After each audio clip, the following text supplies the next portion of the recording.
Eu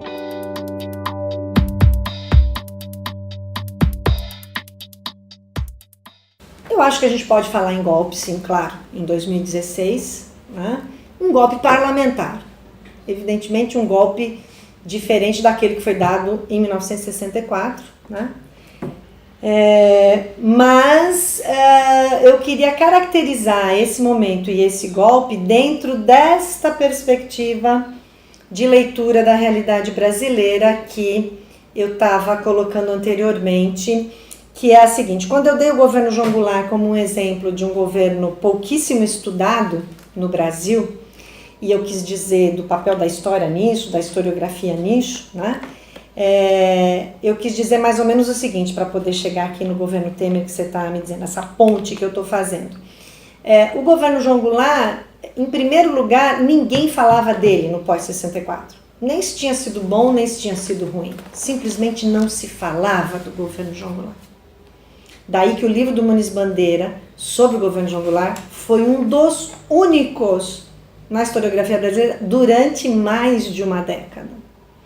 E quando passaram a ser produzidos estudos, porque não se podia mais deixar de falar de João Goulart, porque afinal, né, você já tinha quase, estava no término da ditadura e não se falava do presidente sobre o qual aconteceu o golpe, começaram a surgir, evidentemente, as interpretações, né, do quanto ele tinha sido covarde, do quanto ele não reagiu ao golpe, sempre numa posição mais desqualificadora do que de entendimento daquela realidade, né? Em 1976, quando o corpo dele entra no Brasil, né, o governo ditatorial não queria deixar se enterrar João Goulart no Brasil. E ele entra sem uma única nota oficial do governo Geisel de que um ex-presidente brasileiro tinha morrido e estava sendo enterrado, certo? Em São Borja. Então, toda essa carga que seguiu-se ao pós-64, e mesmo de uma esquerda que produzia teoria nas universidades, claro, que aí tudo foi para dentro da universidade, você não tinha mais institutos do tipo do ISEB, nem os partidos políticos tinham todos passado por reformas ou simplesmente desaparecido, né? Todos eles estão revivendo a partir de 79, toda essa reconstrução, que foi a chamada redemocratização. Não sei, redemocratização, né, demandaria uma democratização anterior, coisa que é questionável. Então, quando vem todo esse momento da chamada Nova República e que o golpe de 2016 parece encerrar a Nova República, né, de fato, pelo que nós estamos vendo, encerrou, né, uma Nova República cheia de problemas, mas enfim, era a sucessão de um período ditatorial. Eu vejo como um momento que nos traz a importância do presidencialismo. Isso também é bastante polêmico, isso que eu vou dizer, porque essa ideia de um presidencialismo de coalizão é uma invenção do sistema petucano. O sistema petucano seria petistas e tucanos, é um termo que eu adoto de dois grandes pensadores, um deles é o Gilberto Felisberto Vasconcelos, que eu leio há muitos anos.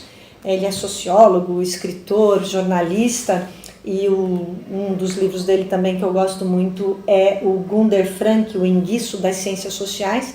Esses dois livros fazem toda uma leitura do FHC, da teoria marxista da dependência, da questão do PT, e também do economista Nildo Ourix, que, muito amigo do Gilberto, eles descrevem, né, que numa conversa entre os dois surgiu esse termo sistema petucano, que seria o seguinte: a partir do Plano Real, que é o plano ali de 94 do PSDB, vai ter FHC, Lula, Dilma, e aí Dilma interrompido o mandato, né? Esse sistema petucano que trouxe, né, ali no início, só os tucanos, o Plano Real, inclusive com Ciro Gomes, né, como um dos artífices, ele desindustrializou o país, certo? Ele é a inversão, né, ditada lá pelo consenso de Washington, não foi uma coisa que aconteceu só no Brasil, mas sim dentro da divisão internacional do trabalho, daquele momento de hegemonia capitalista de 1994, foi a vitória no Brasil de um governo que, na sequência, né, daqueles anos todos, os 8 anos de FHC, 8 anos de Lula e a sequência com Dilma, eles instauraram um sistema, né, que mudou a forma de organização da dívida externa que os países, né, colonizados pelo Império desenvolviam para uma dívida interna, uma estratégia absolutamente inteligente do capital e do capitalismo, e que passou a remunerar todos os capitais com base numa dívida interna. Então você não tinha mais a dívida externa para denunciar, com toda uma organização do câmbio, da produção, que fez o quê? Desindustrializou os países colônia, né? E fez com que todos esses países desenvolvessem ainda mais o seu subdesenvolvimento, aquele que nunca tinha sido rompido, mas que o FHC dizia que estávamos negociando, né? Renegociando graus de dependência para o quê? Né?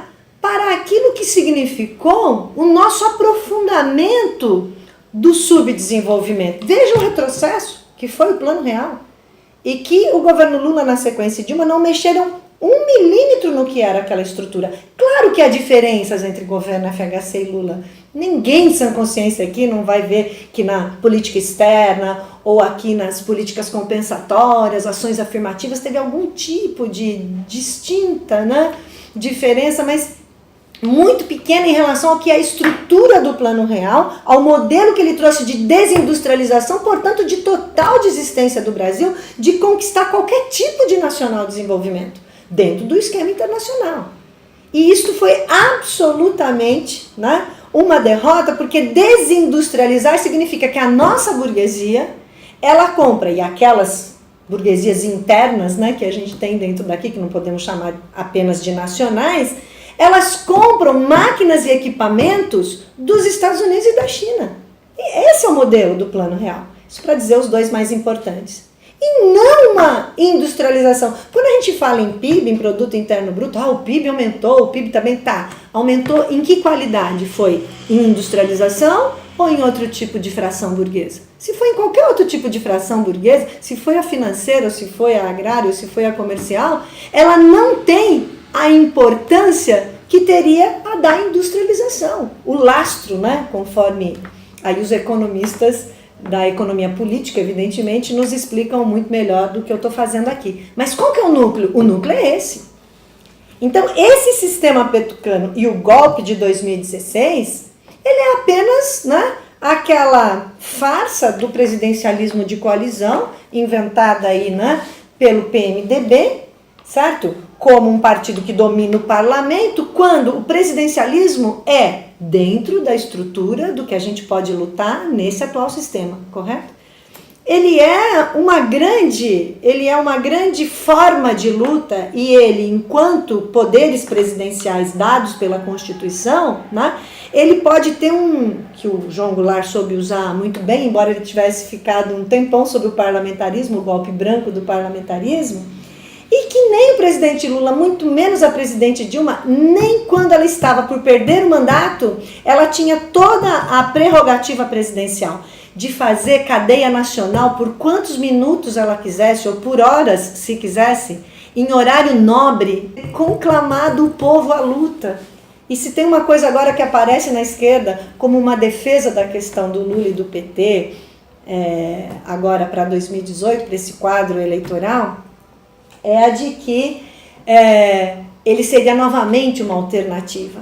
Bom, mas então se nem para defender o mandato ela chamou a cadeia nacional de rádio e televisão e disse, vamos para a rua, que se avalia o PT, e essa avaliação é verdadeira, como um partido que tem massas, que tem centrais sindicais, que tem uma força no movimento do campo, né? O próprio PCdoB, que era aliado, né, do PT nesse sistema petucano, entendeu? Então, assim, se tem massas, vamos convocá-las. Nem o presidente Lula, o presidente FHC não faria isso, mas o presidente Lula e a Dilma esperava-se que eles pudessem usar os poderes presidenciais para isso. O junho de 2013, que foi um momento impressionantemente importante, a presidente Dilma, ela fez o quê? Né? Ao invés de ir para a campanha de rádio e televisão para conclamar o povo e fortalecer o mandato dela como um mandato popular, ela recuou, fez o contrário. E nem para defender o próprio mandato.